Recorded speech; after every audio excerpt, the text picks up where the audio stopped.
ઓમકાર બિંદુ સંયુક્તમ નિત્યમ ધ્યાયન્તિ યોગિનઃ કામદમ મોક્ષદમ ચૈવ ઓમકારાય નમો નમઃ.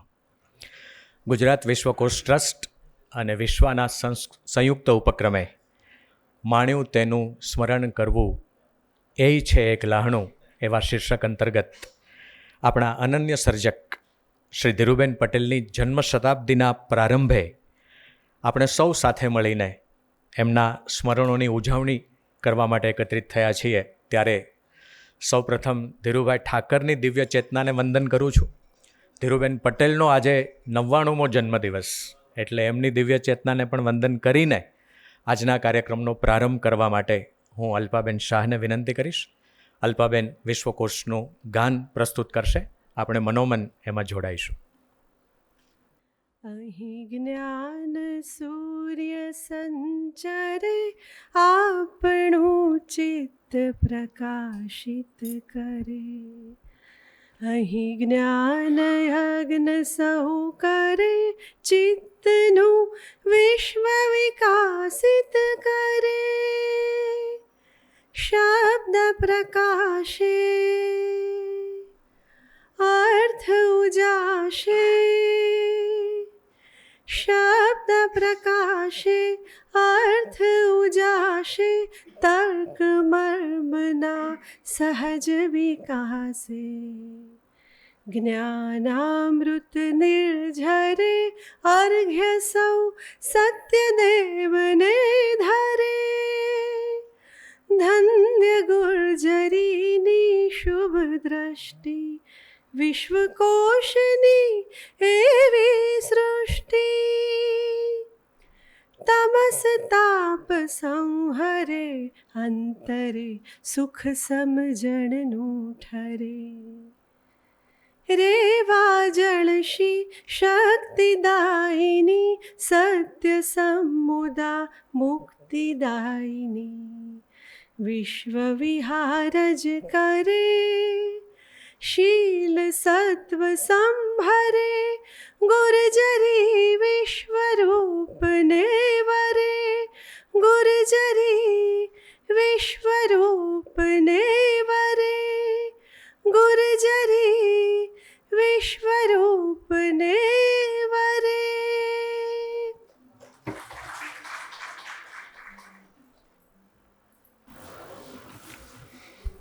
આભાર અલ્પાબેન.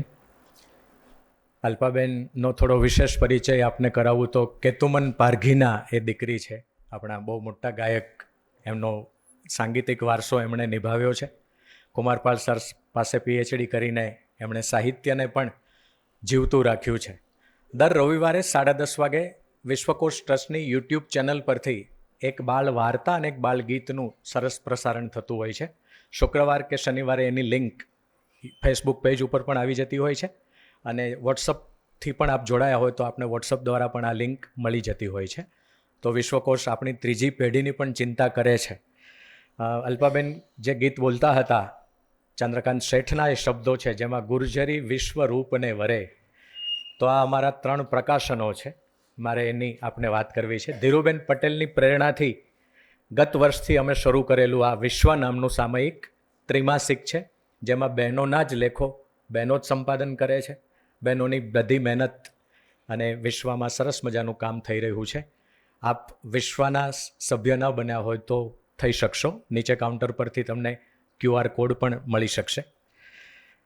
વિશ્વ વિહાર એ અમારું માસિક છે, અમારું મુખપત્ર છે વિશ્વકોશનું, જે દર મહિનાની 5મી તારીખે પ્રસિદ્ધ થઈ જાય છે, અને 15મી તારીખ સુધીમાં અમે એમના લેખોનું ઓડિયો રેકોર્ડિંગ કરી દઈએ છીએ. એકચ્યુઅલી પ્રજ્ઞાચક્ષુ માટે આ ઓડિયો રેકોર્ડિંગ શરૂ કરવામાં આવેલું, પણ હવે આપણે ભગત સાહેબ ગાડીઓમાં વધારે ફરીએ છીએ, તો લોકોને ગાડી ચલાવતા ચલાવતા પણ આ લેખો સાંભળવાનું બહુ સુગમ થયું છે. એટલે મિત્રોના ફોન આવે છે કે આખું વિશ્વ વિહાર અમારે ગાડી ચલાવતા ચલાવતા કે પ્રવાસમાં સંભળાઈ ગયું. ગાડી ચલાવતા ચલાવતા વાંચી ન શકાય, પણ ગાડી ચલાવતા ચલાવતા સાંભળી શકાય. તો એ અમારું આ વિશ્વ વિહાર છે. અને ગુર્જરી ડાયજેસ્ટ જે અમેરિકાથી બહાર પડતું હતું, કિશોરભાઈ દેસાઈએ પછી કુમારપાલ સરને હેન્ડઓવર કર્યું, અને હવે વિશ્વકોશથી આ ત્રિમાસિકનું પણ પ્રકાશન થાય છે. આપ લગભગ ત્રણેય માસિકના સભ્ય હશો જ, ન હો તો આપ બનજો અને આપ જેવા સાહિત્ય રસિક મિત્રોને આ સામયિક સાથે જોડવા અને અમારી સંસ્થા સાથે જોડાવા જરા આવાહન આપજો એવી હું આપને આગ્રહભરી વિનંતી કરું છું. ધીરુબેન પટેલ વિશે આજે અનેક વક્તાઓ વાત કરવાના છે, એટલે હું માત્ર કડીરૂપ બનવાનો છું. સૌપ્રથમ મિત્રાબેનને. મિત્રાબેન એમના સ્વજન છે, આમ આપણે બધા એમના સ્વજન છીએ, પણ એમની સાથે લોહીના નાતે જોડાયેલા છે. હા, એમના ભત્રીજાની દીકરી છે. એ મિત્રાબેન થોડાક એમના સંસ્મરણો આપણી સામે વાગોળશે. નમસ્તે. નાની ધીરુ મોટી ધીરુને પત્ર લખતી કે મોટાઓમાં જે ત્રુટિઓ જોવા મળે છે એ મોટપણે મારામાં ના જોવા મળે, એટલે મોટા થઈને શું કરવું ને શું ના કરવું એની એવા સુઆશય સાથે વાંકા ચૂકા અક્ષરે ઘણું બધું લખતી. અને પત્ર લખનાર અને પત્ર જેને લખાયો છે બંને વ્યક્તિઓ એક જ, પણ ઉંમર જુદી જુદી, જાણે બે વ્યક્તિઓ ના હોય.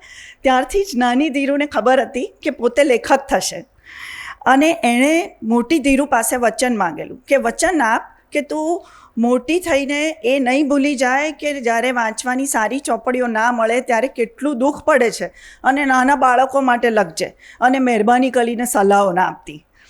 અને મોટી ધીરુએ ઘણું લખ્યું, નવલકથાઓ, નાટકો, લઘુ વાર્તાઓ, બાળકો માટે લખ્યું, ફિલ્મો લખી, નિબંધો લખ્યા, કવિતાઓ લખી, હાસ્ય વિશે લખ્યું, અને આપણે આજે બધા તેમને ધીરુબેન પટેલ તરીકે ઓળખીએ છીએ. અને 1923ના મે મહિનાની 29મી તારીખે વડોદરામાં જન્મ. બાળપણ ધર્મજની રજોમાં રજોટાયું. મુખ્યત્વે મુંબઈ ગરામાં પોદાર હાઈસ્કૂલમાં રામભાઈ બક્ષી જેવા ગરવા ગુરુઓ સાથે કેળવણી મળી. એલ્ફિન્સ્ટન કોલેજમાં અંગ્રેજી સાથે BA કર્યું, MA કર્યું, અને પછી ભવન્સમાં પ્રાધ્યાપિકા, અંગ્રેજીના પ્રાધ્યાપિકા તરીકે અધ્યાપન કર્યું. સુધા સ્ત્રી માસિકના તંત્રી થયા અને લખવાનો દોર ચાલુ થયો. ધીરુબેન કહે છે કે હું વાંચતા ક્યારે શીખી એની કોઈને ખબર જ નથી કુટુંબમાં. એક દિવસ નાનપણમાં મુંબઈ સમાચારના પહેલા પાને મોટી હેડલાઇનમાં લખેલું આખું વાક્ય મેં વાંચી નાખ્યું, ત્યારે મારા મા બાપને ઘણું આશ્ચર્ય થયેલું. અને શબ્દ લગી પહોંચી ત્યાં લગી એટલું બધું અદમ્ય આકર્ષણ કે દરેક શબ્દને સર કરવાની અને તેના અર્થ વિશે જાણવાની એક સર્વોપરી ઈચ્છા રહેતી. દરેક શબ્દની સાથે મનમાં એક કલ્પના ચિત્ર ઊભું થતું, અને કલ્પના ચિત્ર સાથે એ કલાકો સુધી એ કલ્પના ચિત્રો સાથે ગાળતા. અને પિતાજી રોજ એક નવું પુસ્તક લઈ આવતા, અને ધીરુબેન એ જ દિવસે પુસ્તક વાંચી કાઢતા. પછી ઘણીવાર વાંચેલા પુસ્તક ફરી વાંચતા, અને ના મળે તો એમ થાય કે હું જ મોટી થઈને એક સરસ પુસ્તક ના લખું ને પછી નિરાતે બેસીને વાંચું. આવા ધીરુબેન 1933માં ફક્ત 7 વર્ષની ઉંમરે તેમના જન્મદિવસે તેમણે લખેલું, આજે 29મી મેનો સૂર્ય ઉગ્યો અને ગાંધીજીએ ઉપવાસ છોડ્યા. આખું જગત હસ્યું કે ગાંધીજીએ ઉપવાસ છોડ્યા. તો આવા ધીરુબેનને આજે જન્મજયંતિ નિમિત્તે સાદર પ્રણામ. ખૂબ ખૂબ સ્મરણો વાગોળવાના છીએ. કાર્યક્રમને આગળ વધારી સૌનો ખૂબ ખૂબ આભાર. આભાર મિત્રાબેન.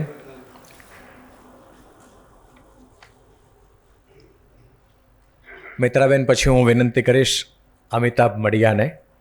અમિતાભ મડિયા આપણા જાણીતા સર્જક ચુનીલાલ મડિયાના સુપુત્ર છે, પોતે કલાકાર છે અને કલાના સમીક્ષક પણ છે. અમારા વિશ્વકોશના ઘણા બધા અભિનેતાને લગતા અધિકરણો અમિતાભભાઈએ લખ્યા છે. હું એમને વિનંતી કરું એ પણ આપણી સાથે ધીરુબેન પટેલની થોડી વાતો શેર કરે. આભાર. ધીરુબેનને આપણા સૌના વંદન એમની જન્મ શતાબ્દી નિમિત્તે, અને આ નિમિત્તે ગુજરાત ને ગુજરાતી વાચકો એમને વધુ યાદ કરે એવી મારી અભિલાષા છે. એમના પુસ્તકોનો વધુ પ્રસાર થવો જોઈએ એવું મને લાગે છે. 95-96 વર્ષની ઉંમરે પણ અવનવા નવલકથા સર્જનનો ઉન્મેષ દાખવનાર ધીરુબેનની સર્જનાત્મકતાને તો આપણે સલામી ભરીએ, પરંતુ એમનો પ્રેમ આપણે સૌએ ઝીલ્યો છે અને આપણા સૌના હૈયામાં સતત ધબકતો રહેશે. 13 કે 14માં મને એક્ઝેક્ટ હવે યાદ નથી રહ્યું, ધીરુબેનને હું પહેલી વાર વિશ્વકોશ ભવનમાં મળ્યો. અને એ એક ક્ષણ અમારે બંને માટે લવ એટ ફર્સ્ટ સાઇટ હતી. અમે બંને જાણે એકબીજાના પ્રેમમાં પડ્યા. એટલો બધો પ્રેમ એમની આંખોમાં છલકાતો હતો. અને એ દોસ્તી જે રીતે કરી શકતા હતા કોઈ પણ વ્યક્તિ સાથે, એમાં એ નિર્વ્યાજ દોસ્તી હતી, કોઈ અપેક્ષા વગરની. અને એટલે જ દોસ્તી સફળ થતી હતી.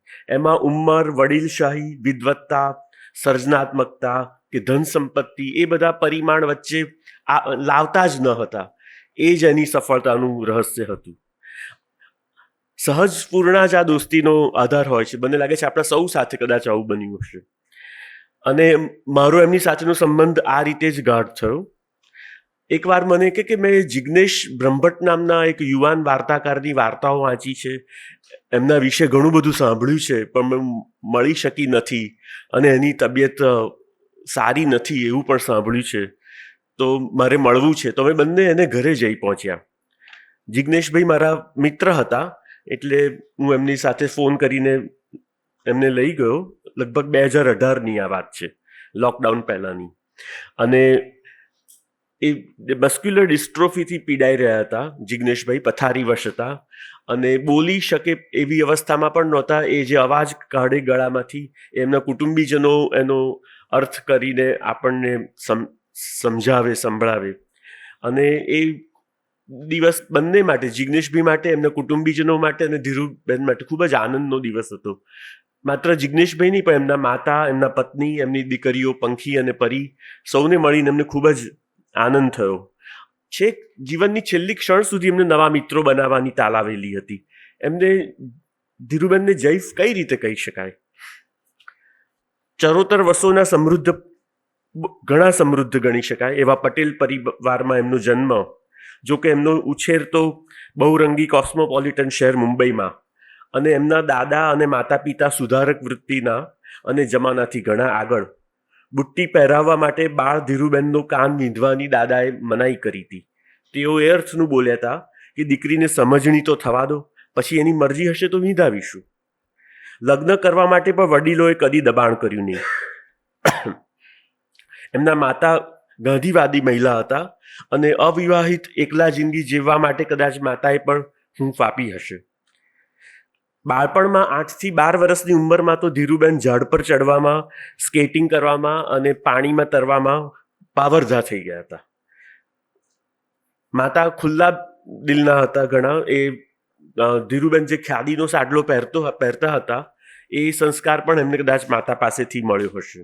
એમણે પાસપોર્ટ કદી કઢાવ્યો નહીં ધીરુબેને.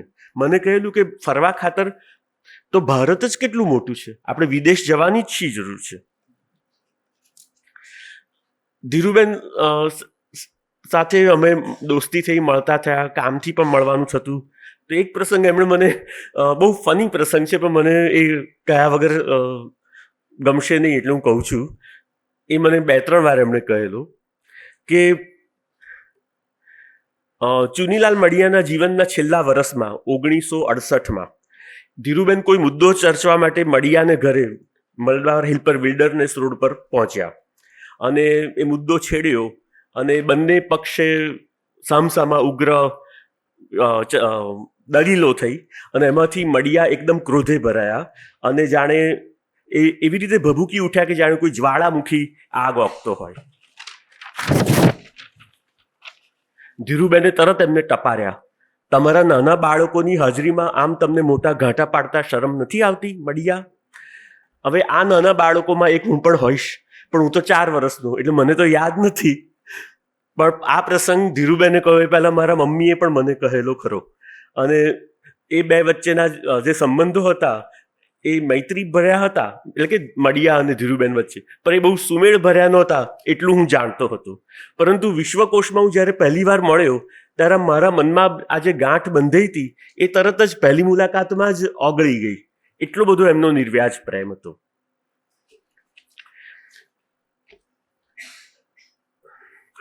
ચુનીલાલ મડિયાની અંતિમ યાત્રામાં પણ ધીરુબેન સહયાત્રી હતા. અમદાવાદ ખાતે યોજાયેલી ઇન્ટરનેશનલ PEN કોન્ફરન્સ પૂરી થાય તે અગાઉ એક દિવસ છોડીને મડિયા અને ધીરુબેન બંને મુંબઈ જવાના રાતે રવાના થયા અને રાતે 9:30 વાગે ગુજરાત મેલમાં ચડ્યા. એ જમાનામાં ગુજરાત મેલ 9:30 ઉપડતો હતો. બંનેના ડબ્બા અલગ હતા, એક વ્યક્તિને દૂર પણ હતા અને ટ્રેન ચાલવી શરૂ થઈ. પરંતુ મણિનગર રેલવે સ્ટેશનને જે 2 મિનિટનું સ્ટોપેજ એ 20 મિનિટથી પણ વધારે લંબાયું. એટલે બધા ડબ્બામાં મુસાફરો ગુસપુસ કરતા હતા કે આ શું થયું ને કેમ ટ્રેન ઉપડતી નથી. ત્યાં એટલું એમને જાણવા મળ્યું કે અમદાવાદ કાલુપુરથી ચઢેલા કોઈ એક મુસાફરની તબિયત લથડી છે અને રેલવે પોલીસ એને માટે ડૉક્ટરો અને ડાક્ટરી સારવારની તૈયારી કરી રહી છે. ધીરુબેનને એ વેળા શું થયું એ સપને ખ્યાલ નહોતો. બીજે દિવસે સવારે મુંબઈ પહોંચીને એમણે છાપું વાંચ્યું ત્યારે એમણે જાણ્યું કે એ મુસાફર મળ્યા હતો અને એનું મૃત્યુ થયું હતું ત્યાં જ.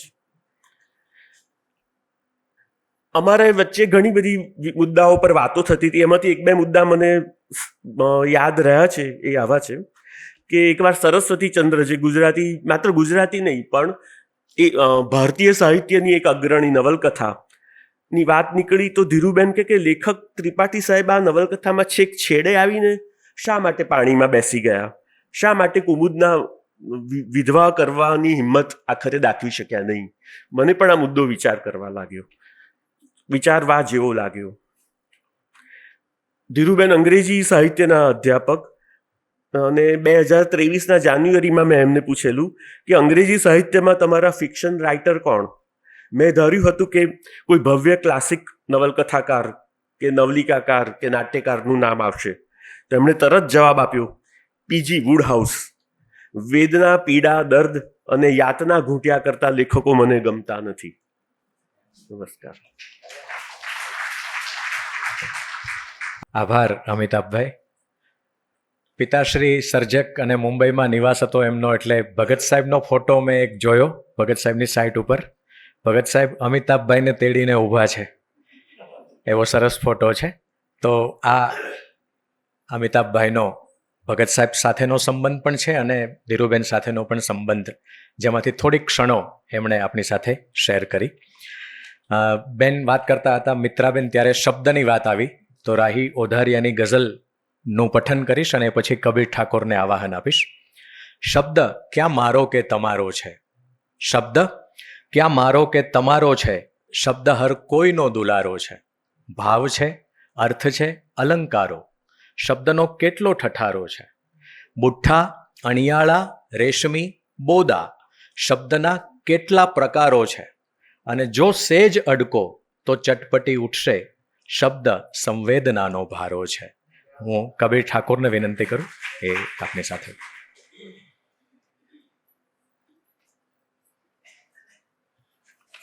નમસ્તે. ધીરુબેન પટેલ બાળપણમાં, હું વક્તા નથી એટલે કદાચ નર્વસ હોઉં તો માફ કરજો. ધીરુબેન પટેલ નામ બાળપણમાં માર્ક ટ્વેઇનના જે બહુ પ્રખ્યાત પાત્રો ટોમ સોયર અને હકલબરી ફિન બાળક તરીકે વાંચેલા. તે વખતે અનુવાદકનું નામ સાહજિક રીતે વાંચ્યું હોય પણ એથી કોઈ વિશેષ પરિચય નહોતો. તે વખતે કલ્પના બી નહોતી કે એમને ક્યારેક મળવાનું થશે કે આવી રીતે એમના વિશે બોલવાનું થશે. 2011માં એક નાટકનો હું સેટ ડિઝાઇન કરતો હતો, મમ્મી તું આવી કેવી. અને ત્યારે નેચરલી લેખક ધીરુબેન પટેલ એટલે બહુ આમ સખત એક જાતનું થ્રિલ થયું કે મળાશે ચલો ધીરુબેનને. ને છતાં બી કન્ફર્મ બી કરી લીધું કે આ એ જ ધીરુબેન ને, બીજા કોઈ તો નહીં ને એમ. અને ત્યારે મનોજભાઈએ કીધું કે ના એ જ, એટલે તું બરાબર જ સમજ્યો છે.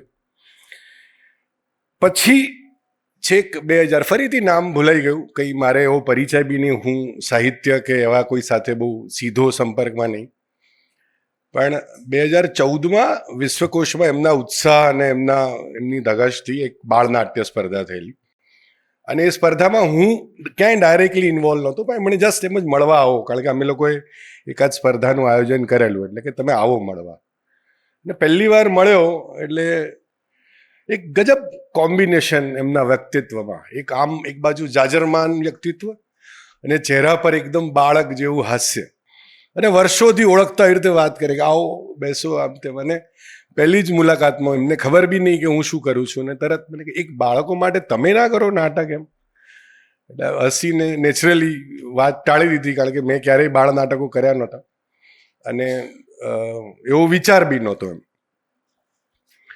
એ સ્પર્ધામાં અમારું નાટક, અમારા વિદ્યાર્થીઓએ ભજવેલું નાટક પહેલું આવ્યું અને ત્યારે ઓડિયન્સમાં એમનો જસ્ટ પ્રતિભાવ જાણવાનો, મતલબ સતીશભાઈ જજ હતા એમાં, અને એમાં પ્રતિભાવ જસ્ટ જાણવા માટે કે અમારું પેલું છેલ્લું ભજવાયું એ નાટક, એટલે મેં એવું કીધું કે છેલ્લું જે હતું એ અમારું હતું, કેવું લાગ્યું?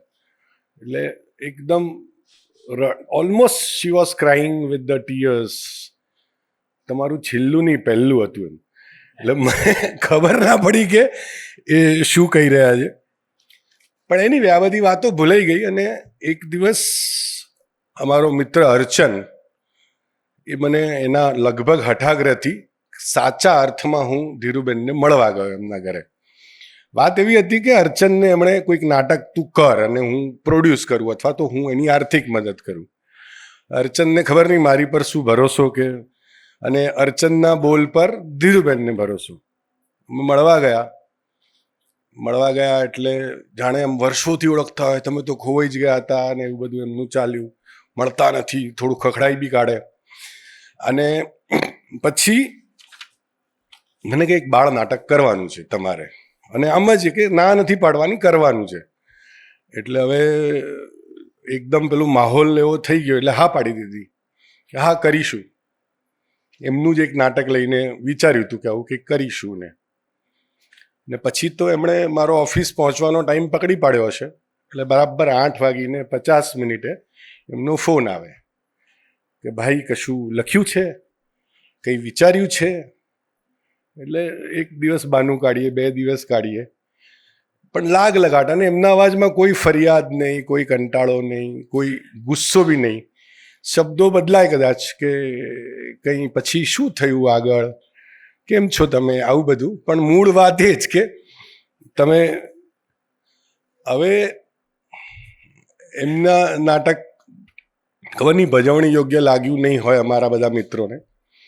એટલે એકવાર તમે મળવા ગયા એમ જ, એટલે મને કે તમને મેં એવું કીધું છે કે મારું નાટક કરો, તમે તમારું કરો ને. એટલે આમાં હું વધારે ભરાયો, મેં મરી ગયા. ફરી પાછો એ જ 8:50, 9 વાગવામાં 10 મિનિટ બાકી હોય, મારું હૃદય ધક કરવા માંડે કે હમણાં ફોન આવશે ને હું શું જવાબ આપીશ. અને એક દિવસ મેં કહી દીધું કે હા ધીરુબેન, થોડુંક મેં લખ્યું છે. એટલે એમનો સવાલ બદલાયો બીજા દિવસથી કે ક્યારે તમે બતાવવા આવો છો કે સંભળાવવા આવો છો. એટલે એકદમ લગભગ કે ને ઓલ ગિલ્ટથી આખું એક દિવસ બેસીને 4-5 પાના ઢસડી કાઢ્યા, રીતસર ઢસડી કાઢ્યા. It was scribble and not a play or something. અને જથ્થો લઈને હું પહોંચી ગયો. મેં કહ્યું ચલો હવે, એમ કહેશે કે બહુ ખરાબ છે, તમને આવડતું નથી. અને એમને સાંભળ્યું ધ્યાનથી અને કે આ તો બહુ સરસ છે. મેં કીધું મરી ગયા આમાં. હવે લગભગ એવું થાય કે મને કોઈ નાટક સંભળાવે એટલે મારાથી કોઈ સૂચનાઓ આપ્યા વગર રહેવાય નહીં કે આમાં આમ કરી નાખો, આવું કરવા જેવું છે આ. પણ ધીરુબેન જેનું નામ, એટલે મને કે આ બહુ જ સરસ છે, અરે તમે કરો જ કરો. અને તરત એમના અંદર ગયા રૂમમાં અને એક મોટી મસ્ત કેશ થોકડી મારા હાથમાં આપી દીધી. હવે તો મારું ગિલ્ટ બેવડાઈ ગયું. મેં કહ્યું હા હવે અર્ચન મારી જોડે હતો, આશીષ કક્કડ હતો, અમે બધા એકબીજાની સામે નજર મેળવી અને દરેકની નજરમાં એક જ સૂર હતો કે આ ડોસીમાં હવે જલ્દી તંત મૂકવાના નથી, એટલે હવે જખ મારીને કરવું પડશે નાટક. અને પછી એ નાટક લખાવાનું શરૂ થયું. હું લગભગ, કારણ કે હું વ્યવસાયથી આર્કિટેક્ટ છું, એટલે 9 વાગે અમારી દુકાન ચાલુ થઈ જાય, એટલે એ પહેલાં લગભગ 5-5:30 હું ઓફિસ પહોંચી જાઉં, લખું, અને પછી હું રાહ જોતો એમના ફોનની કે હવે 8:50 થશે, એમનો ફોન આવશે અને હું નવી વાત એમને સંભળાવીશ. અને આમ કરતાં નાટક આખું લખાઈ ગયું. એમને સતત પેલું એક બાળ સહજ કુતૂહલથી મને કે તમે કેવી રીતે કરો છો રિહર્સલ, તમે શું કરો છો? એટલે પેલું સતત પેલું કે ને આપણા મનમાં હોય એ જ તમને વિચાર આવે. એટલે મને એમ કે આ કદાચ પૈસા આપ્યા છે એટલે she might be trying to do quality control or something, એમને સાંભળવું હશે. એટલે કદાચ એ બહુ મને લાગે અંતર્યામી પ્રકારનું વ્યક્તિત્વ, એટલે તરત સમજી ગયા ના ના મારે કશું જ તમને, તમે એકલા મજા કરો એ થોડી ચાલે, હું પણ એ મજામાં ભાગ લઉં એમ. પ્રોસેસ જે છે આખું નાટક ઊભો થવાનું, એટલે અમે ઓકે તમારા ઘરે રીડિંગ કરીશું. અને એમના ઘરે રીડિંગ કર્યું એટલે કોઈ પણ નાટકવાળાને કદી કલ્પનામાં ના હોય એવા સરસ નાસ્તા પાણી ચાની વ્યવસ્થા હોય, સરભરા થાય. અને આ બધાથી નાટકવાળાઓ બહુ જરા અલિપ્ત હોય છે, એટલે પેલું રાધર એ લોકોને અલભ્ય હોય છે આ બધી વસ્તુઓ. એટલે નેચરલી અમે લોકો બી એવું ઈચ્છીએ કે ક્યારે બોલાવશે ધીરુબેન રિહર્સલમાં, અમે જઈશું એમ. એમ કરતાં કરતાં નાટક ઊભું થયું. અમે શરૂઆતના એકાદ ગીત માટે મૂંઝાયા ખરા, અને એ ગીત કંઈ જાણતું નહોતું, એટલે અમે કંઈક વાત જ કરી, એટલે કે એક કામ કરો તમે ચા પીઓ અને મને કાગળ પેન આપો. અને 93 વર્ષના વૃદ્ધ હાથ ધ્રુજતો હોય, અમે ચા પતાવી એટલી વારમાં આખું એક ગીત લખીને તૈયાર. એટલે હું ચક્કડ ખાઈ ગયો. મેં કીધું સાલું આપણે સવારના 4 વાગે ઉઠીને 5 વાગે ઓફિસ જઈને આમ બધો સેટઅપ કરીને બેસવું પડે છે, આમાં કંઈ જ નહીં. અમે ચા પી રહ્યા છીએ સામે બેન. એટલે પહેલું એમની પાસેથી હું આ શીખ્યો કે આવા લખવા માટે કોઈ બહાના કે કોઈ એની જરૂર નથી, ખાલી અંદરથી કંઈક હોવું જોઈએ. બીજું એમની પાસેથી હું શીખ્યો એ ધીરજ, કે જે રોજ સવારના 8:50 જે ફોન કરતા હતા. નાટક ભજવાયું. ફરી એકવાર એમની આંખો ચશ્મા પાછળથી તકતકતા દેખાય. કશું જ બોલ્યા નહીં, મને ભેટી પડ્યા. મને કે આ નાટકના 20 શો તો થશે કે, અને 10 શોએ આપણે કે એનું સેલિબ્રેશન કરીશું, પાર્ટી કે. અરે મેં કહું ના, હવે તો પાર્ટી મેં કહું અમારે આપવાની હોય, કારણ કે તમે આટલી મદદ કરી છે નાટક માટે.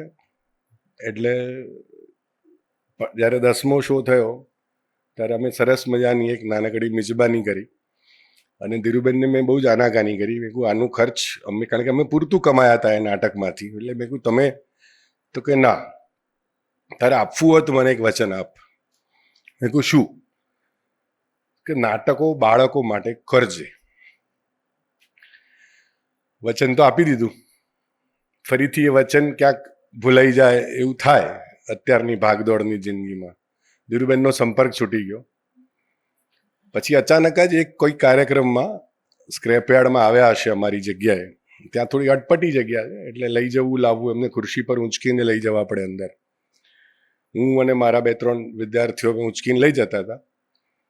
ત્યારે એમણે બહુ જ સરસ એમનું ક્લાસિક હ્યુમરનું આ એક્ઝામ્પલ, જેમની પાસેથી હું હ્યુમર બી શીખ્યો. એ મને કે અહીંયા આ જગ્યાએ કોઈ કબીર ઠાકોર નામના ભાઈ છે, એ હજી છે? એટલે મેં કીધું ધીરુબેન હું જ કબીર, અને હું જ તમને લઈ. અચ્છા તમે જ છો. મને એમ કે તમે મળતા નથી, દેખાતા નથી, એટલે કદાચ તમે નહીં હો એમ. અને આમ ધીરુબેનનું મારી સાથે આટલું જે બી થોડું ઘણું યાદગીરી હતી એમાં. અને છેલ્લે મારે બસ ધીરુબેનને એટલું જ કહેવાનું છે, જો ક્યાંય હશે એમની શક્તિ કે જે બી એમનું આત્મા, તો એ સાંભળતા હોય તેવું કહેવું છે કે છેલ્લા એમના ગયા વર્ષ, એટલે એ જે વર્ષે ગયા એ વર્ષે અમે લોકોએ સ્ક્રેપયાર્ડમાં 1 મહિનો સતત બાળ નાટકોનું આયોજન કર્યું. અને ત્યારથી લઈને આજ સુધી અમે દર વર્ષે આખો મે મહિનો વી ડેડિકેટ ફોર ધ કિડ્સ. નિસર્ગ જેવા તો એના સાક્ષી છે. અને આજે સ્ક્રેપયાર્ડમાં લગભગ અમે લોકો અત્યાર સુધીમાં 10 પ્રોડક્શન બાળકો માટેના કર્યા છે.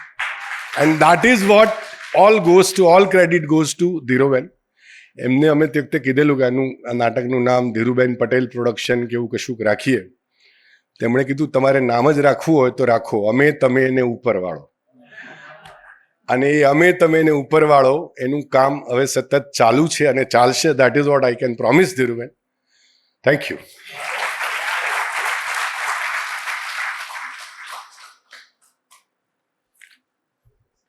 કબીરભાઈ, આપની રંગભૂમિ અને નાટ્ય પ્રત્યેની પ્રીતિને વંદન કરીએ.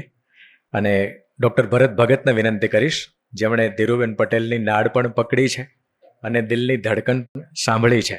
ભગત સાહેબને સાંભળીએ. નમસ્તે. શબ્દના સર્જનહાર પાસે એક સર્જને જે માત્ર શસ્ત્રો ચલાવી શકે એ સાહિત્યકારો સામે બોલવાનું હોય બહુ મુશ્કેલ લાગે છે. મને પબ્લિક લાઈફમાં 51 વર્ષ થયા. તમામ સ્તરના ઉપરથી ટોચથી જે નીચેના માણસોને મળવાનું થયું છે અને ક્યાંક ક્યાંક એવું જોયું છે કે ખૂબ ઊંચાઈએ પહોંચેલો માણસ એની આજુબાજુ એક મોટો કિલ્લો ઊભો કરી દે છે અને કિલ્લો એવો હોય છે કે અનપેનેટેબલ, જઈ જ ના શકો. એને ક્યાંક હું એવું કુમાર પર શબ્દ વાપરું છું કે ઇવેન્ટ હોરાઇઝન, જે બ્લેક હોલ હોય ને એમાંથી કંઈ બહાર ના નીકળી શકે, પ્રકાશનું કિરણ પણ બહાર ના નીકળી શકે. એવા બહુ માણસો જોયા, પણ ધીરુબેનને જીવનના બહુ જ મોડા ભાગમાં મળ્યો, બહુ જ મોડા ભાગમાં. કોરોના વખતે મારા સંસ્થામાં વેક્સિન લેવા આવેલા. સંસ્થા જોઈ એમને આશ્ચર્ય થયું કે આ આવી ચેરિટેબલ સંસ્થા હોય કે આ કોર્પોરેટ હોસ્પિટલ છે. એટલે ભાઈ કિરણને કોઈક મારે ભરતભાઈને ત્યાં તપાસ કરવા જો, તમે આવ્યા હતા યુ કેમ, તો મેં કહ્યું આપણે સમય જોઈશે. સવારના 8:30 વાગે આવેલા, 4 વાગે રૂક્યા. મેં બેસવાની સરસ, પછી અમારે તમારી જોડે વાતો કરવી છે. આખી હોસ્પિટલની મુલાકાત લીધી, પાવરપોઈન્ટ પ્રેઝન્ટેશન જોયું. મને કે આ તમે કરો છો? મેં કહ્યું તો ઉપરવાળો કરાવે છે. પછી મને પુસ્તકો આપ્યા, એટલે ભૂલથી મેં મારું એક પુસ્તક આપ્યું. એટલે મારું પુસ્તક હતું મારી બાયોગ્રાફી. પછી એક દિવસ મને આપને જેમ ચા નાસ્તા બોલાયા હતા ને, મને તળેલું ખાવાનું એવોઇડ કરું, પણ ગરમ ગરમ દાળ વડા, બરાબર છે, ભરેલી સ્વીટ, આ તો ખાવું જ પડશે. જેટલી વાર જવું એટલા વાર એમના દાળ વડા મારે ખાવા પડે. મળવું ગમે. સાહિત્યની વાતો હું એટલા માટે ન કરી શકું કે હું સાહિત્યકાર નથી, પણ એમની અંદર એક ભાવ હતો ને, એ ભાવ માતૃભાવ હતો. જ્યારે મળીએ ત્યારે સતત એમની આંખમાં પ્રેમ હોય, આપણને એ પ્રેમથી અને હાસ્યથી પ્રોત્સાહિત કરે. એકવાર ગયો કે મારા 3 પુસ્તકનું વિમોચન છે, તમારે હાથે કરવું છે. એટલે પછી એમને કિરણભાઈ જોડે કહેવાય કે ભાઈ ભરતભાઈની પેલી બાયોગ્રાફી હતી ને, મારે જરા 3 દિવસમાં 400 પાનાની બાયોગ્રાફી વાંચી લીધી. પછી મને બોલવાયો, બોલાવીને કહે છે કે બહુ ભારે છે. 400 પાના તો છે, પણ હાર્ડ બાઇન્ડિંગ હતું, હાર્ડ કાર્ડબોર્ડ, સરસ હતી. પણ એટલી બધી એમને વખાણ કર્યા કે તું સર્જન છું, સાહિત્યકાર નથી, એમ કહે છે, આટલું સરસ લખ્યું છે. પણ એ આવ્યા, એટલું બધું સરસ બોલ્યા. અમારો કાર્યક્રમ જોઈએ તો કુમારભાઈનો ટાઈટ હોય છે ને, મિનિટનો, એવો મિનિટનો કાર્યક્રમ. એટલે એમને કહેવામાં આવ્યું કે તમારે 20 મિનિટ બોલવાનું છે. તો 20 મિનિટમાં એમણે જે મેસેજ આપ્યો છે ને, ઇટ ઇઝ અનબિલિવેબલ. કોઈ ભારે શબ્દો નહીં, શબ્દોની રમત નહીં, માત્ર હળવાશ અને સત્ય. અને તે વખતે, માફ કરજો, અહીંયા બધા સારા વક્તાઓ છે, પણ આજે કોઈ ફંક્શનમાં કે બુક લંચમાં કોઈ વક્તાને બોલાવવા હોય સાહિત્યમાંથી, કે એમની કિંમત તો તમે બધા જાણો છો, 50,000, 60,000, 70,000. મને છેલ્લો ભાવ ખબર નથી, તો હમણાં એક ભાઈને 50,000 આપ્યા હતા. અમારા આશ્ચર્ય વચ્ચે ધીરુબેન 1 લાખ રૂપિયાનો ચેક સંસ્થા માટે લઈને આવ્યા હતા.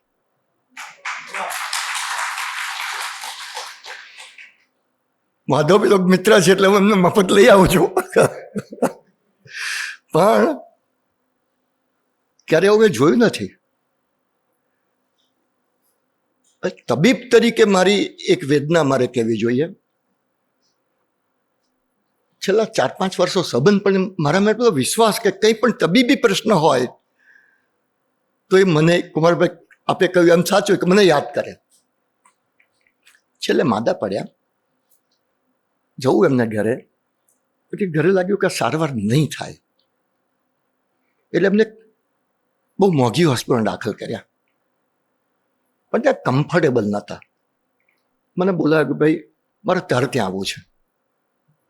બરાબર છે ને, મારે તારે ત્યાં આવું છે. મેં કહ્યું મારી આમ તો સારી છે, ચોખ્ખી છે, ગમશે, પણ ચેરિટેબલ હોય છે એટલે હું 5 સ્ટાર લક્ઝરી નહીં આપી શકું. મને કહ્યું મારે તારે ત્યાં જ રહેવું છે બસ. અને તબીબ તરીકે જોતો હતો કે હવે એમનો સમય પૂરો થઈ રહ્યો છે અને હું કંઈ કશી કરી શકું એમ નથી.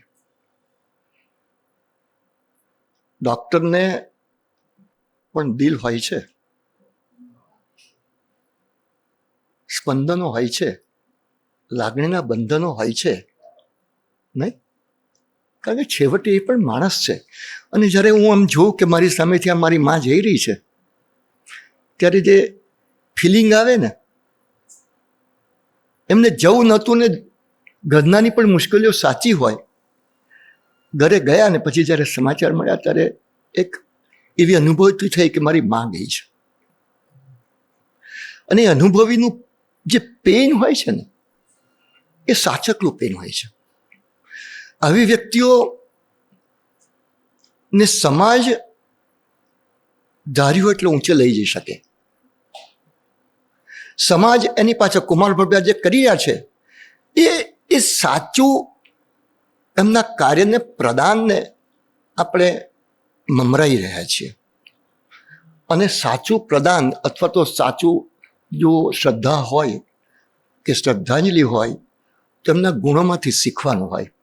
જે કબીરભાઈ કહ્યું કે આટલો બધો ફોલોઅપ હોય, આટલો પ્રેમ હોય.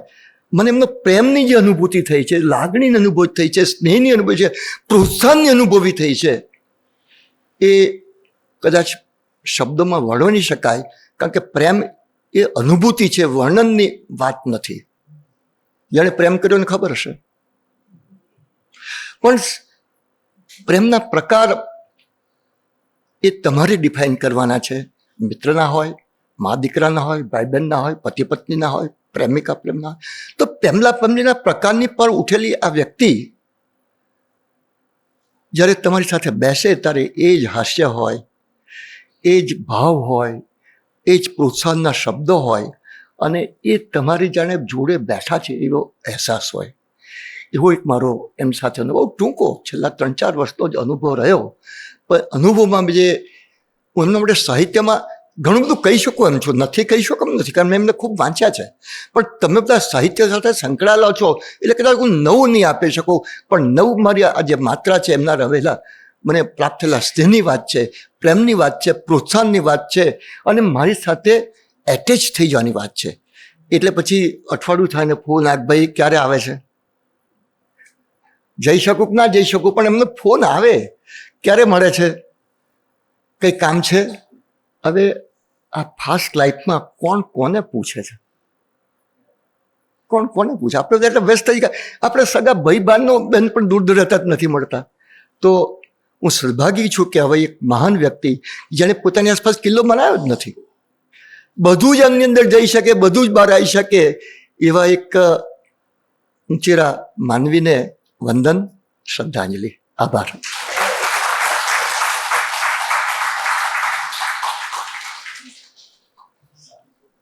આભાર ભગત સાહેબ. આપે પ્રેમની વાત કરી તો મોરારી બાપુની કથામાં સાંભળેલું એક મુક્તક આપ સૌ સાથે શેર કરીશ અને પછી ભાઈ નિસર્ગને વિનંતી કરીશ. પ્રેમ પરિચય को पहचान बना देता है, प्रेम परिचय को पहचान बना देता है, प्रेम वीराने को गुलिस्तान बना देता है, मैं आप बीती कहता हूँ गैरों की नहीं, प्रेम इंसान को भगवान बना देता है. મિત્ર નિસર્ગ ત્રિવેદીને વિનંતી કરીશ.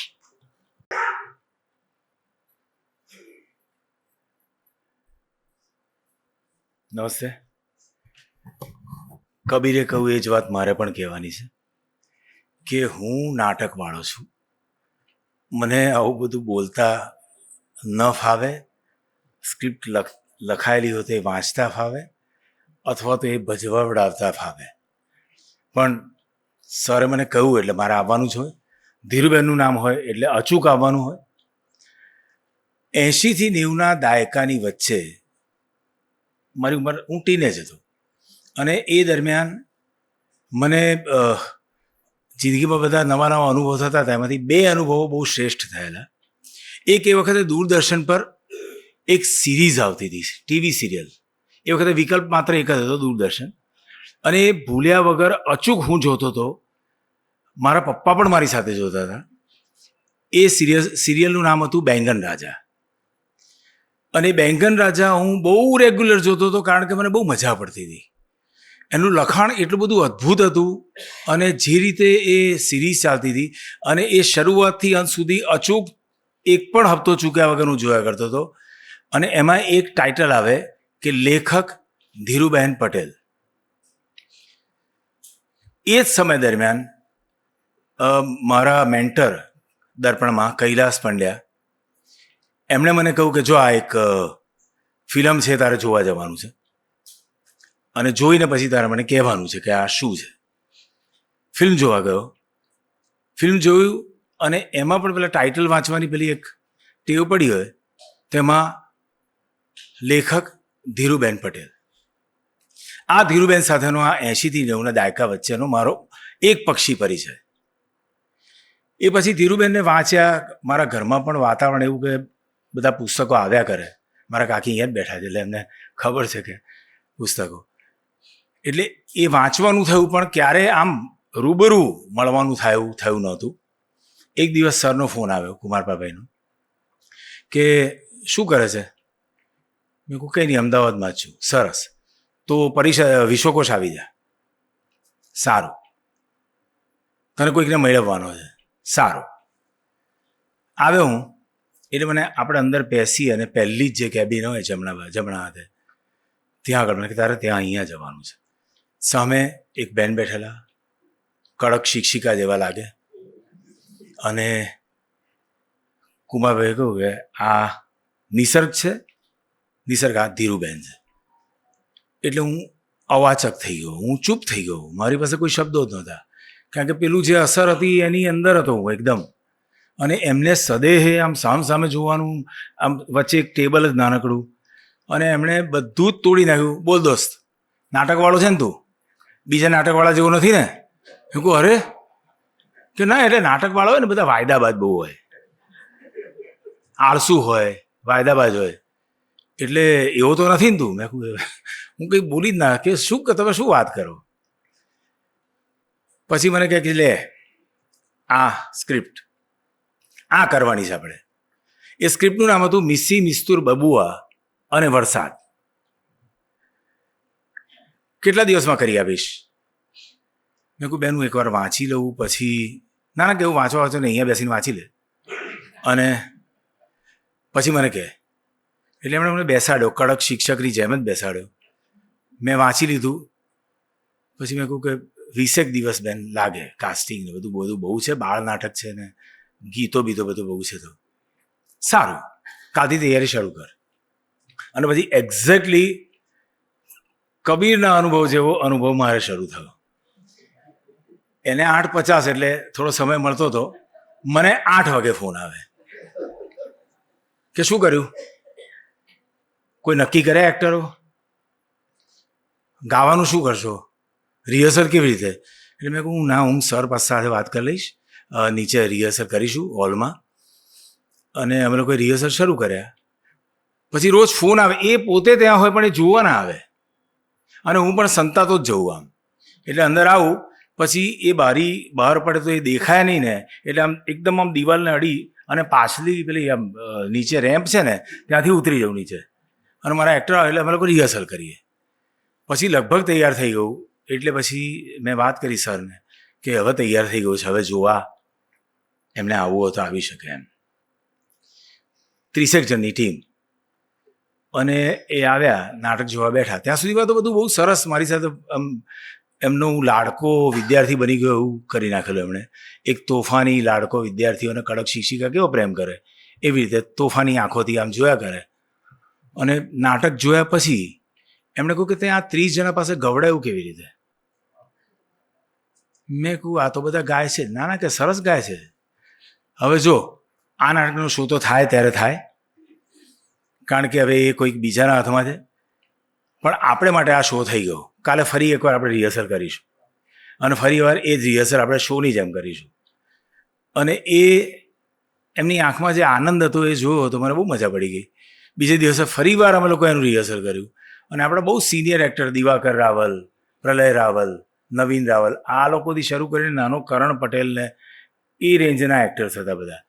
અને એમણે એ જોયું અને પછી મને કહે કે જો આ કોઈ નહીં કરે ને તો હું કરીશ, પણ આપણે આ નાટક કરીશું ને કરીશું.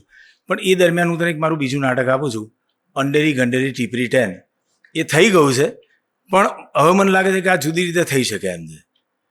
એટલે એક બીજું, પણ અનફોર્ચ્યુનેટલી એ નાટક અમે લોકો કરી ન શક્યા. પણ ધીરુબેન સતત હૃદયમાં વસી ગયા. એક બહુ જ જુદો સંબંધ મને મળ્યો અને બહુ જ એવી વ્યક્તિ સાથે મળવાનું થયું કે જે માત્ર દેખાવમાં બહુ કડક લાગતા હતા, બાકી તો મનથી બહુ જ પ્રેમાળ હતા, બહુ જ પ્રેમાળ હતા. અને બસ ધીરુબેનને યાદ આટલી જ મારી કરવી પડે. કિચન પોએમ્સ કરેલી અમે લોકો હમણાં થોડા વખત પહેલાં અહીંયા આગળ, તો એ વખતે ફરીવાર પાછા ધીરુબેનને યાદ કરેલા. કુમારપાળ દેસાઈ પર એક અદાલતી ખટલો અમે લોકોએ કરેલો, જેનું એમણે લખ્યું હતું ને, એટલે એ પતી ગયા પછી પણ એટલે એ જે રીતે તમારી સામે જુએ ને આમ કે ને એમ બસ ત્યાં તમને ખબર પડી જાય કે અચ્છા આપણે 100% માર્કે પાસ થયા છીએ. તો એ ધીરુબેનને બહુ જ બધા વંદન, એમની ચેતનાને વંદન. Thank you.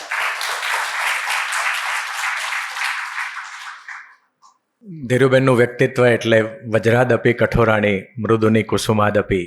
ભાઈએ નિસર્ગભાઈએ વાત કરી એ પરથી આપણને એવો પરિચય થાય. આજના ગુજરાત સમાચારની ઈંટ અને ઇમારત કોલમમાં કુમારપાળ દેસાઈ સરે બહુ જ સરસ વાતો લખી છે. વાંચવાની બાકી હોય તો એ વાંચી લેજો. એ નિમિત્તે પણ ધીરુબેન સાથે આપનો વિહાર થશે. અને હવે કવિ માધવ રામાનુજને વિનંતી કરું એ એમની વાતો આપણી સાથે શેર કરે.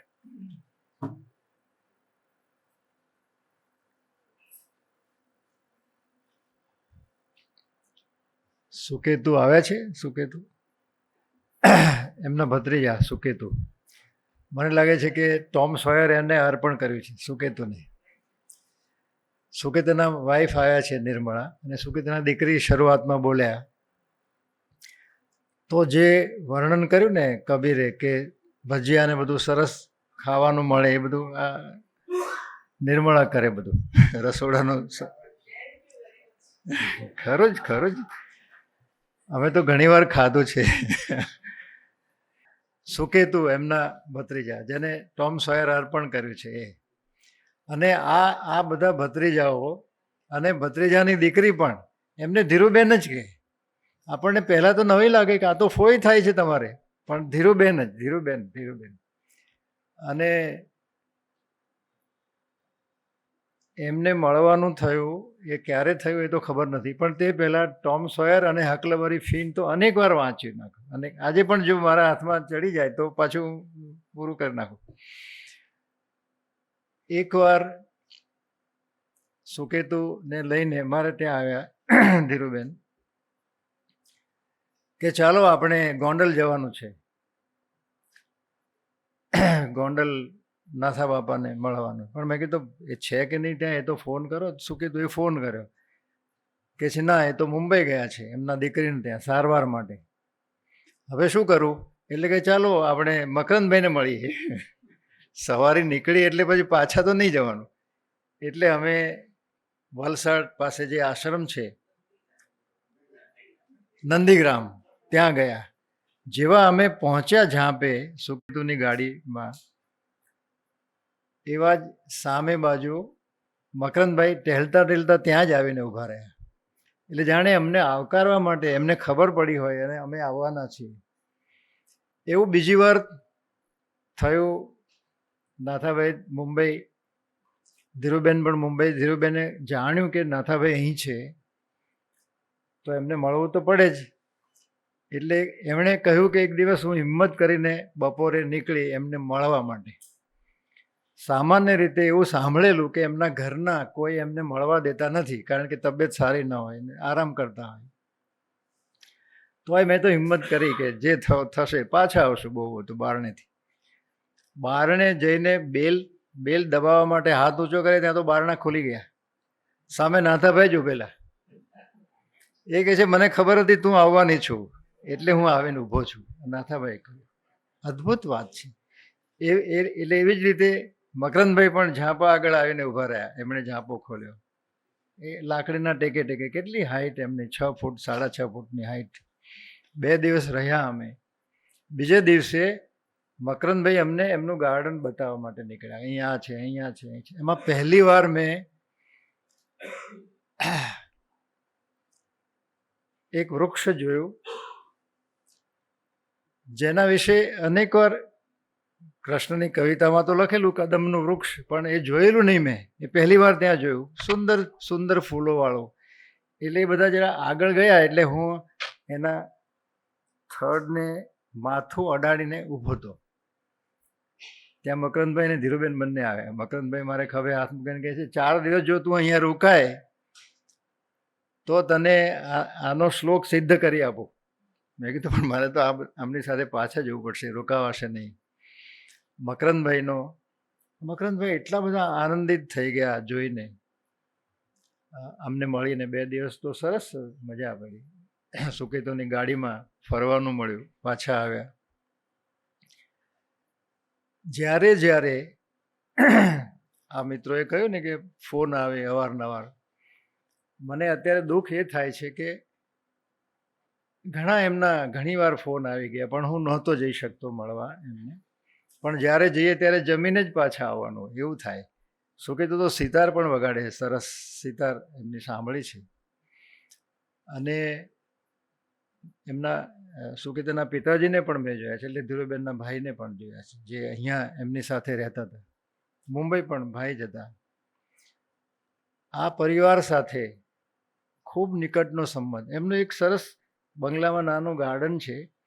એમાં એક છોડ છે, એવો નામ તો મને ખબર નથી, પણ એને રાતા ફૂલ આવે સરસ મજાના. એટલે ફૂલ આવે અને ધીરુબેનનો ફોન આવે કે પછી જતા રહેશે, હું આવીને જોઈ જાઉં. કેટલી નાની નાની વાતો આપણને એમ થાય કે આપણને જ ચાહે છે, આપણને સૌથી વધારે પ્રેમ આપે છે, એવું જ આપણને ફીલ થાય. ધીરુબેનનું વ્યક્તિત્વ એવું હતું. જેને જેને મળ્યા એ બધાને એમ થયું કે મને જ વધારે ચાહે છે. મારી નવલકથા યુગાંતર મેં બીતા એમને આપી. 10-15 દિવસ પછી એમનો ફોન આવ્યો કે એકવાર તો પૂરી કરી છે, ફરીથી વાંચવાનું શરૂ કર્યું છે. એ ધીરુબેન જેવા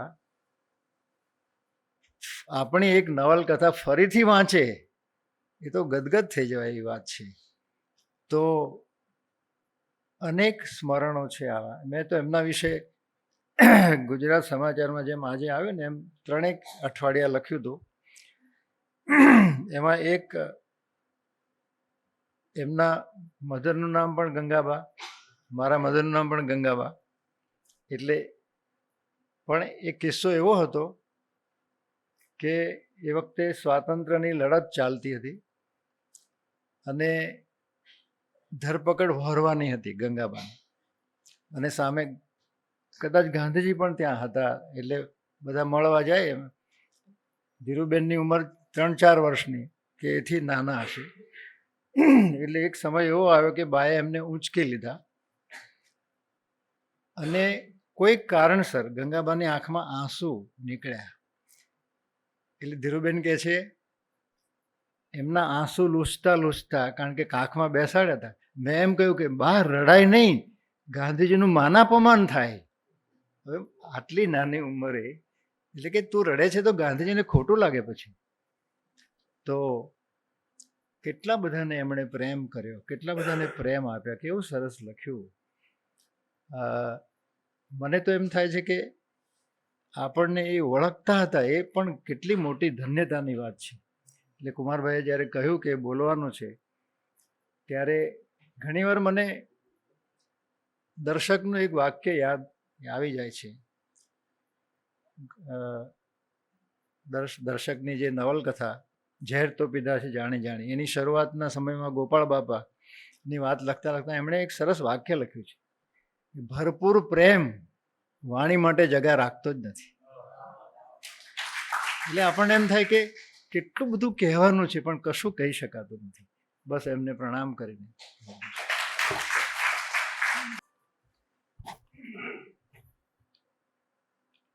છેલ્લે બોરીસાગર સાહેબને વિનંતી કરીશ, આપણા વરિષ્ઠ સાહિત્યકાર, ભાષાપ્રેમી.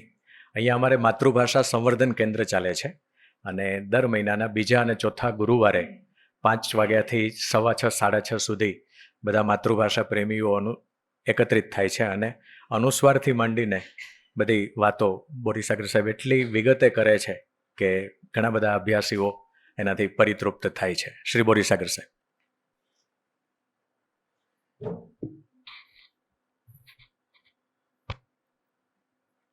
આજે એક સરસ ઉપક્રમ આ ધીરુબેનના સાહિત્ય વિશે કે મોટા સાહિત્યકાર, એ બધી વાતો તો બહુ જાણીતી ને એક સેમિનારમાં થઈ શકે એવી વાતો, પણ આ સંસ્મરણોની જે વાત, કુમારભાઈનું આયોજન, એ બહુ અગત્યનું. કેટલા અને આમાંથી બીજા ઘણા એવા બેઠા હશે કે જે એમના સંસ્મરણો કહી શકે. અમાસના તારા કિશનસિંહ ચાવડાનું બહુ જાણીતું પુસ્તક ને એ સમયે તો બહુ જ જાણીતું થયેલું. એમાં એક મંગલસૂત્ર એ નામનો એક નિબંધ છે. એમાં કિશનસિંહની પોતાની વાતો છે. તો એમાં એક વાક્ય આવે છે કે બા સાથે અમે બેઠા હતા અને પછી એક વાક્ય આવે છે કે પિતાજીનું અવસાન થયેલું, તો બા સાથે પિતાજીના સ્મરણોની ઉજાણી ચાલતી હતી. આજે એવો ઉપક્રમ છે કે ધીરુબેનના સ્મરણોની આજે આપણે ઉજાણી કરી રહી છીએ અને જે દરેક જણે કેટલા ભાવપૂર્વક વાત કરી. આપણે જોયું કે કબીરભાઈએ કહ્યું કે જાજરમાન વ્યક્તિત્વ, અને બીજી બાજુ એમણે જ કહ્યું ને બીજા બધાએ કહ્યું કે પ્રેમાળ વ્યક્તિત્વ. આ જાજરમાન વ્યક્તિત્વ છે ને ધીરુબેનના જે વ્યક્તિત્વ હતું એનું એટલું પ્રભાવશાળી હતું, પણ એ પ્રેમ મૂર્તિ હતા. જેમ માધવભાઈએ કહ્યું કે દરેક જણને એવું લાગે કે ધીરુબેનને મારા ઉપર જેટલો પ્રેમ છે ને એટલો કદાચ બીજા ઉપર નહીં હોય. આ ધૂપસળી ઈશ્વર પેટલીકરનું પુસ્તક છે, એમાં રવિશંકર મહારાજ વિશે પેટલીકરે લખ્યું છે. એમાં એમણે આ જ વાત લખી છે કે રવિશંકર મહારાજને જે કોઈ મળે તે એવી છાપ લઈને જાય કે મહારાજને મારા ઉપર પ્રેમ છે ને એટલો કદાચ બીજા ઉપર નહીં હોય. આ બહુ વિરલ વાત છે. આવું વ્યક્તિત્વ હોવું, આટલા સરળ એ વ્યક્તિત્વ હોવું અને સાથે સાથે આટલા મોટા સાહિત્યકારો, એ એવોર્ડ વગેરે તો બધું બરાબર, પણ હું એમને કહ્યા કરતો હતો છેલ્લે કે તમે જ્ઞાનપીઠ એવોર્ડથી સન્માનિત થાવ ને એ તો હસી કાઢતા હતા, પણ એ સન્માન વિધિસર મળે કે ન મળે. રઘુવીરભાઈએ પણ એકવાર કહેલું, એમને સન્માન મળ્યું ત્યારે કે ધીરુબેન વધારે હકદાર છે. એટલે આ જે વાત છે કે સર્વાનુમતે એ ગુજરાતી સાહિત્ય પરિષદના એ પ્રમુખ પદ માટેનું એમનું નામ સૂચવાયું અને એની સાથે દિલાવરસિંહ જાડેજાનું નામ પણ સૂચવાયું. અને જાડેજા સાહેબ તો એ વખતે પરિષદના ઉપપ્રમુખ હતા જ. જ્યારે મિટિંગ થઈ એ વખતે એ વર્ષોમાં સામાન્ય રીતે પ્રમુખ પદની ચૂંટણી ઓછી થતી હતી, મોટે ભાગે સમજૂતીથી કોઈ પ્રમુખ તરીકે ચૂંટાતા, આમ તો વરણી થતી હતી. તો થોડીક ચર્ચા થઈ. જાડેજા સાહેબ પણ એવા જ સજ્જ અને મોટા વિવેચક, મોટા અભ્યાસી. તો વાત થઈને પછી જાડેજા સાહેબે એક વાક્ય કહ્યું કે આટલા મોટા સર્જક સામે મારે ચૂંટણી નથી લડવી, હું મારું નામ પાછું ખેંચું છું. એટલે આ રીતે એક ધીરુબેન, અને સાહિત્યમાં તો આપણે જાણીએ છીએ કે સાહિત્યનો કોઈ સ્વરૂપ એવું નથી કે જેમાં ધીરુબેનની કલમ ચાલી ન હોય, અને પાછું બધું ગુણવત્તાવાળું. એટલે વાર્તાઓ, નવલકથાઓ, નાટક, ફિલ્મની સ્ક્રિપ્ટ, અનુવાદ, બધું જ. અને છેલ્લે તો કિચન પોઈમ્સ લખેલા એમણે અંગ્રેજીમાં. તો આ બધામાં આટલી આસાનીથી વિરી શકે. એટલે આપણે આમ મેજર રાઇટર એવો અંગ્રેજીમાં શબ્દ છે, આપણે પ્રમુખ લેખક હોય એને માટે વાપરીએ છીએ. તો ધીરુબેન સાચા અર્થમાં મેજર રાઇટર હતા, અને છતાં એનો કોઈ બહાર નહોતો. ધીરુબેનને કોઈ મળે તો એવું ન લાગે કે એક મોટા પોતે સાહિત્યકાર છે ને એ મુલાકાત આપી રહ્યા છે, એવું ન લાગે. આવું વ્યક્તિત્વ હોવું એ બહુ મોટી વાત છે. મારે અંગત પરિચય તો ઘણો મોડો થયો, એટલે અહીંયા ખાસ તો આમ પરિચય હતો, પણ બિલકુલ અંગત પરિચય તો અહીંયા એ અમદાવાદમાં સ્થાયી થયા. અને આમ તો કુમારભાઈ, આ તમને કહું, એ ધીરુબેનના છેલ્લા વર્ષો એમના કુટુંબીજનોની એમને ખૂબ સંભાળ લીધી, અને અહીંયા કુમારભાઈને બીજા બધાએ સંભાળ લીધી. એટલે ધીરુબેનના છેલ્લા વર્ષોમાં ધીરુબેન અત્યંત પ્રસન્નતાથી એમનું જીવન એમણે પૂરું કર્યું.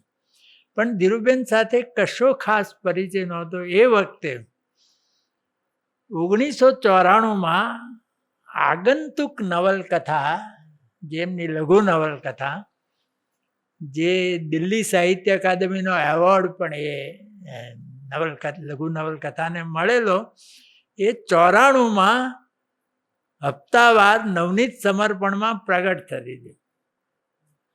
અને એમાં ઈશાન અને ઈપ્સિતા એવા બે પાત્રો, ઈશાન મુખ્ય નાયક. તો એ વખતે મારી પુત્રવધુ બાળકને જન્મ આપવાની હતી. તો અમે કુટુંબમાં સર્વાનુમતે નક્કી કર્યું, મેં વાત કરી કે આ નવલકથામાં ઈશાન ને ઈપ્સિતાના એ નામ મારા મનમાં આમ ચોંટી ગયા છે. તો અમે નક્કી કર્યું કે જો દીકરાનો જન્મ થાય તો ઈશાન નામ રાખવું, અને દીકરીનો જન્મ થાય તો ઈપ્સિતા નામ રાખવું, અને ઈશાન જન્મ એટલે એનું નામ ઈશાન પાડ્યું. પછીથી ખબર પડી, થોડા વર્ષ પછી, કે નવનીત સમર્પણના સંપાદક દીપક દોશીએ પણ એના દીકરાનું નામ ઈશાન પાડ્યું. અને એ ઈશાન તો આજે ઘણો જાણીતો છે. મોહનનો મસાલો નાટકથી એ ઈશાનનું નામ તો ખૂબ અત્યારે જાણીતું છે. પણ એણે જે ઈશાન નામ એને મળ્યું, ઈશાન નામ, ને અહીંયા ઈશાન નામ, એ બિલકુલ ધીરુબેન પછી 2 વર્ષ પછી ફરી બાળકને જન્મ આપવાનો પ્રસંગ પુત્રવધૂને આવ્યો, ત્યારે અમે બીજું કોઈ નામ પાડ્યું નહીં. એમ રાખ્યું કે દીકરાનો જન્મ થશે તો શોધીશું, અને દીકરીનો જન્મ થશે તો ઈપ્સિતા છે જ, અને દીકરીનો જન્મ થયો, ઈપ્સિતાનો જન્મ થયો. અને પછી ઈપ્સિતા થોડી સમજણી થઈ, એટલે એને એનો નામનો અર્થ સમજાયો. મેં કહ્યું, ઈપ્સિતા, તારા નામનો અર્થ એ છે ખૂબ ઈચ્છેલી. અમારા કુટુંબમાં દીકરીઓ ઓછી, એટલે આમ ભાવના જ એવી કે દીકરી જન્મે તો સારું. તો પછી ઈપ્સિતા બાલ મંદિરમાં અને પહેલા ધોરણમાં ભણતી હતી. જરા નવું નામ લાગે તો એના શિક્ષક અથવા એના સાથે ભણનારા પૂછે કે તારા નામનો અર્થ શું? તો ઈપ્સિતા અત્યંત ગર્વથી કહેતી હતી, અતિશય ઈચ્છેલી એવું આમ ગર્વથી કહેતી હતી. અને પછી ધીરુબેન એકવાર અમદાવાદ આવ્યા ત્યારે મેં એમને વાત કરી કે આ બે બાળકો અમારે ત્યાં છે, એનું નામકરણ તમારી નવલકથાને આભારી છે. પછી એકવાર અમને અમદાવાદ આવવાનું થયું ને મેં કહ્યું કે ધીરુબેન ઘેર આવો. તો ધીરુબેન આગંતુકની 2 નકલ લઈને આવ્યા અને એક નકલ ઈશાનને આપી, એક નકલ ઈપ્સિતાને આપી. અને બંને બાળકોએ એ નકલ સાચવી રાખી છે. આજે ઈશાન 30 વર્ષનો છે, ઈપ્સિતા 28 વર્ષની છે. પણ એટલે કાલે જ તે વાત થતી હતી કે ધીરુબેન વિશે બોલવાનું છે. તો મેં કહ્યું તને યાદ છે ને? તો કહા મને યાદ છે. એટલે આટલું આમ ધીરુબેન. અને પછીથી તો અહીંયા અમદાવાદ એમને અહીંયા વસ્યા ત્યારે એક વાત હતી કે મુંબઈના સાહિત્યકારોએ ધીરુબેનને બહુ સાચવેલા. ધીરુબેન બધાના વડીલ અને ધીરુબેનનું બધા જ ધ્યાન રાખે.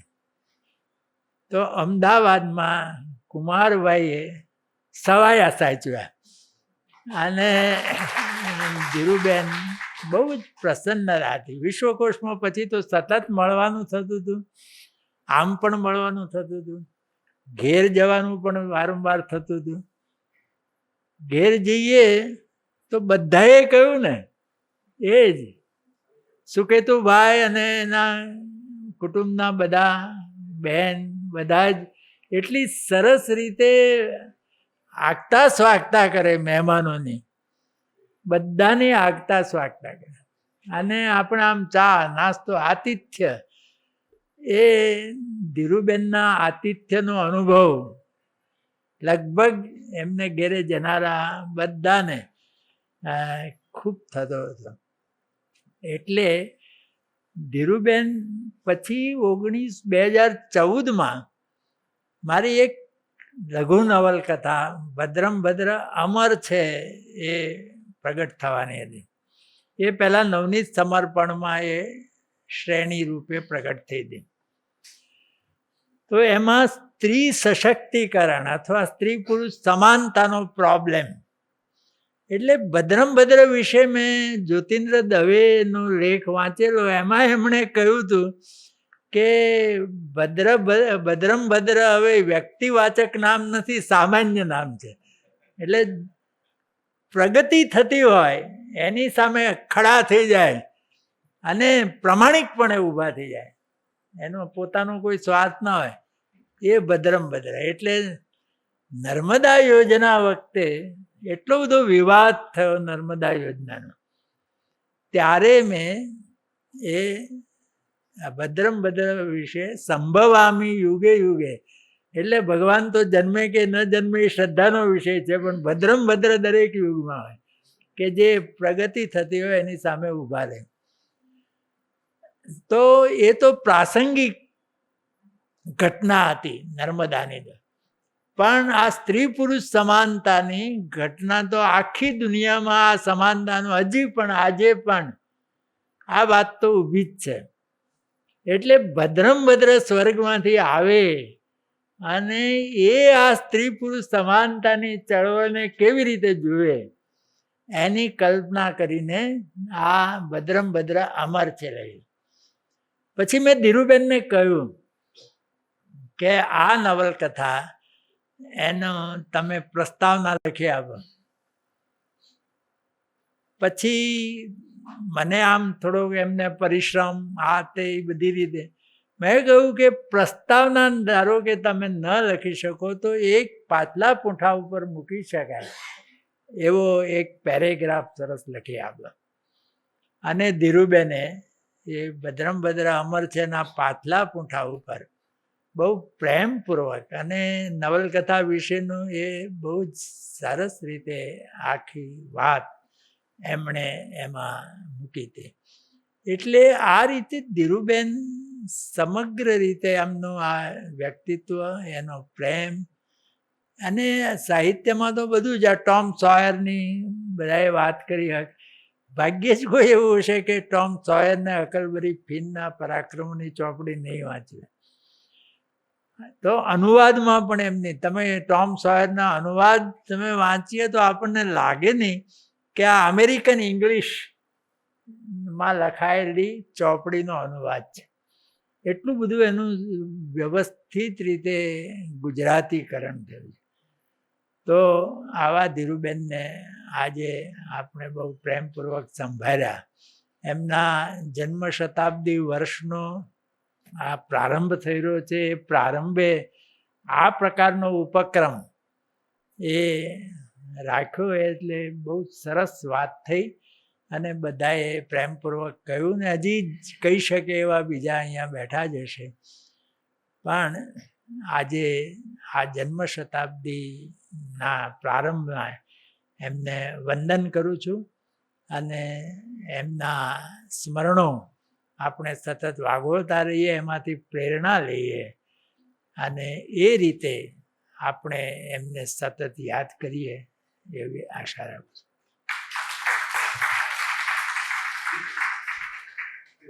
એન્જિયોગ્રાફીને પણ જે એન્જોયગ્રાફીમાં પલટાવી શકે એ બોરીસાગર સાહેબ. હવે છેલ્લા વક્તા અર્ચન ત્રિવેદી આપણી વચ્ચે આવી ગયા છે. હું અર્ચનને વિનંતી કરું એ ધીરુબેન સાથેના સંસ્મરણો આપણી સાથે વાગોળે. લગભગ હું સમયસર હોઉં, પણ આજે સમયસર આવવા માટે મને ફિલ્મમાંથી દોડવું પડ્યું છે. પણ ધીરુબેનની સાથેની કોઈ પણ વાત હોય એ પહેલી તો મજાની વાત હોય. એટલે સાચે મારા એ બેનપણી હતા, એકદમ વ્યવસ્થિત બેનપણી. નિર્મળાબેનને ખબર છે, સુકેતુભાઈ એ જાણે છે. મારે એમને ફોન કરવાનો ત્યારે પહેલી મારી કોલર ટ્યુન હોય એમને માટે, એ ધીરુબેન ધીરુબેન ધીરુબેન ધીરુબેન ધીરુબેન ધીરુબેન. પછી એ ફોન ઉપાડે અને પછી મને કે બોલો અર્ચન અર્ચન અર્ચન અર્ચન અર્ચન અર્ચન અર્ચન.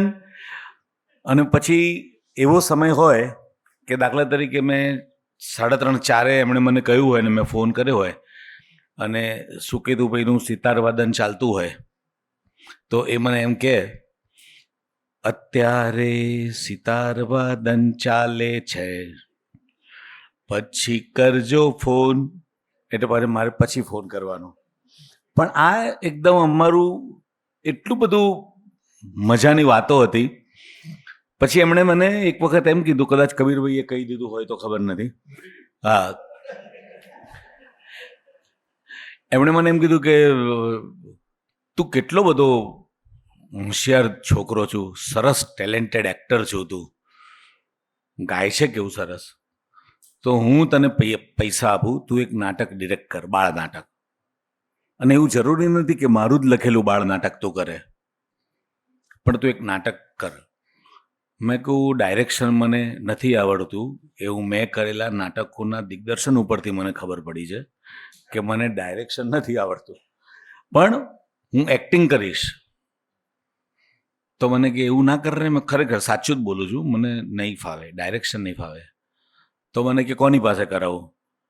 મેં કહું પેલા અરુણ ઠાકોર ને ઇલાક્ષીબેનનો દીકરો છે કબીર ઠાકોર, એની પાસે કરાવડાવો. જવાબદારી તારી? હા, જવાબદારી મારીને એમાં હું રોલ કરીશ. ચોક્કસ કે છે? હા હા. તો કે એકવાર બોલાય એને અહીંયા. એટલે મેં કબીરભાઈને કીધું કે તમે આવો અને એક નાટક આવું કહે છે કરવાનું, બાળ નાટક.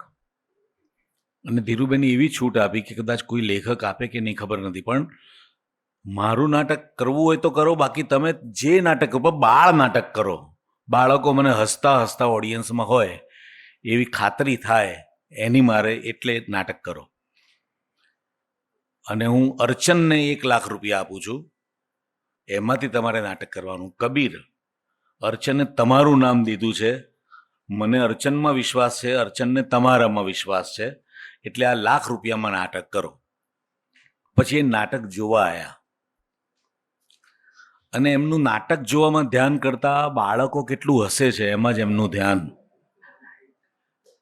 અને એટલા બધા ખુશ થઈ ગયેલા, એટલા બધા ખુશ.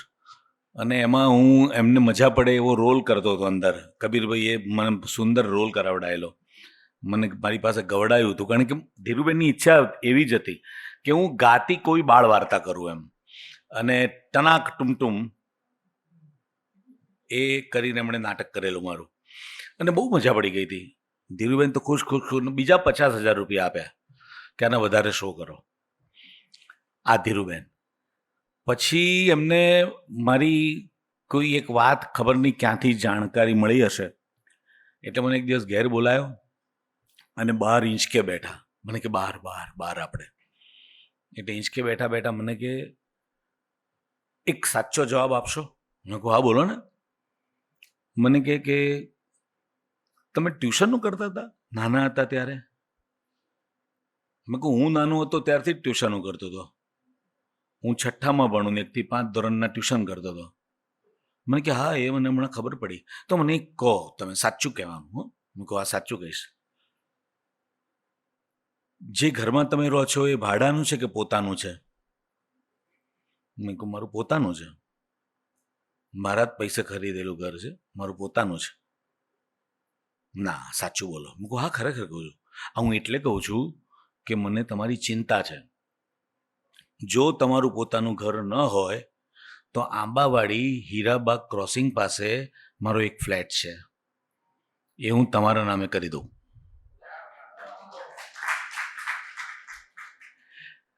અને આ વાત નિર્મળાબેન જાણે છે, હું જાણું છું, અને ધીરુબેન જાણતા હતા. મેં એમને કીધું યાર તમે ગજબ ગજબ છો યાર, આવું કોઈ કરે? મને કે હા તમારું ઘર. મેં કહું સાચું કહું છું, મારા નામે ઘર છે, હું દસ્તાવેજ લઈ આવું ઘેરથી. તો કે ના ચલો માની લીધું. પણ એ મને એમનું મારું પોતાનું છે, કે મારી માલિકીનું છે. અને મને તમારા માટે એક બહુ મોટો અફસોસ છે અર્ચન, હું મુંબઈ હતી ત્યારે તમે મારા સંપર્કમાં કેમ ના આવ્યા? અમદાવાદમાં આવીને તમારો સંપર્ક થયો ત્યારથી મને એટલી બધી મજા પડે છે કે તમે નાની વાતે કેટલું બધું હસાવો છો. પછી એ મને કે તમે એક બાળ વાર્તા કહો, અને મેં ગીજુભાઈની બાળ વાર્તા ઉપરથી એક મારી વાર્તા કરી હતી. એટલે એને મારી વાર્તા એવું નામ બેને આપેલું, ધીરુબેને. પણ એ વાર્તા 7 પૂંછડીયા ઉંદરની હતી, અને આખી એમને મેં ગાઈ અને એમના ઘરમાં ભજવીને બતાવેલી. અને ભજવીને બતાવી એમાં એટલા બધા ખુશ થયા કે આજે તમને નિર્મળાના હાથનો હાંડવો ખાવા મળશે કે એમ કરીને મને હાંડવો ખવડાયો. એક વખત તો માધવભાઈ એવું બન્યું કે અનાયાસ જ હતું, કોઈ ગોઠવાયેલું નહોતું, અનાયાસ હતું. હું ઘેર ગયો ત્યારે શ્રાદ્ધ ચાલતા હતા, એમના ઘેર ગયો ત્યારે શ્રાદ્ધ પક્ષ ચાલતો હતો. અને એને નિર્મળાબેનના દીકરીને મુદિતાને બધા જ આવેલા હતા. અને મને કે એ ટેબલ ઉપર બેઠેલા, ડાઇનિંગ ટેબલ ઉપર. અને મને કે અર્ચન એક 10 મિનિટ બેસો, હું આવું. હા મેં કહું કંઈ વાંધો નહીં. પછી ખબર નહીં અંદર અંદર પરિવારમાં શું વાતો થઈ, એટલે મને કે તમને વાંધો ના હોય તો તમે જ અહીં આવી જાઓ ને. મેં કહું હા હું આવી જાઉં. એટલે હું બેઠો. મને કે બોલો જમશો? શ્રાદ્ધનું છે, જમશો? અને મેં કહું હું તો શ્રાદ્ધમાં જ જમું છું. કોઈ જમવાનું આટલો પ્રેમથી આગ્રહ કરે તો શ્રાદ્ધમાં જમું છું. મેં કહું કંઈ વાંધો નથી, શ્રાદ્ધ ના હોય તો હું શ્રાદ્ધ ગણીને જમીશ, તમે કહો. મને કે આજે યાર તમે એવા સરસ સમય આવ્યા છો કે આ મારે એમના પપ્પાનું કે કોકનું હતું ને, કે પપ્પાનું હતું આ. અને પછી તો મને એમણે જે રીતે જમાડ્યો છે, નિર્મળાબેને એમ કીધું કે અર્ચન હવે ઘરના છે, અર્ચનભાઈ વિશે તમે આટલો આગ્રહ ન કરો, પણ એ આગ્રહ કરી કરીને મને જમાડે. આ એક તો ખવાશે, એક જ છે, એક જ છે. પછી એટલી બધી સરસ રીતે મને જમાડ્યો છે. અને ખબર નહીં એમને કોઈના વિશે કદી ફરિયાદ હોય નહીં, પણ મને એકવાર એવું કહ્યું હતું, નામ નહીં આપીને કહેવાનું, કે મારી પાસે એટલું બધું બધા લખાવે છે, બહુ જ લખાવે છે, ભજવવા માટે લખાવે છે, પણ ભજવતા નથી. એટલે કે મારી ઈચ્છા એવી છે કે હું એક નવલકથા અત્યારે લખી રહી છું.